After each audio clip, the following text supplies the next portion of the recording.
Assets विकत घ्या, liabilities नको. असेट्स म्हणजे अशा गोष्टी ज्या तुम्हाला पैसे कमवून देतील.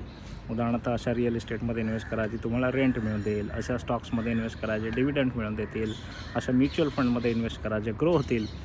पण लायबिलिटीज घेऊ नका. खूप जास्त फॅन्सी कार्स, खूप महागातले कपडे, अननेसेसरी ब्रँडेड वस्तू या तुमच्या खिशातून पैसे घेऊन जातात, त्या घेऊ नका. त्याच असेट्स विकत घ्या ज्या तुम्हाला समजतात. सगळी दुनिया क्रिप्टोकरन्सी, बिटकॉईन घेते म्हणून आपणच घेतलं पाहिजे असं काही नाही आहे.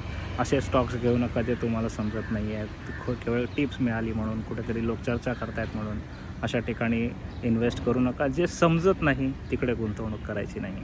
आणि तिसरा महत्त्वाचा नियम ते म्हणजे सेविंग करून श्रीमंत होता येत नाही. सेविंग तुम्हाला गरीब होऊ देत नाही, पण श्रीमंत व्हायचं असेल तर तुम्हाला पैसे कमवण्याचे मार्ग शोधले पाहिजेत आणि त्याच्यामध्ये इन्व्हेस्टमेंटच्या माध्यमातून 2 ते 3 वेगवेगळ्या मार्गांमधून पैसे कमवता आले.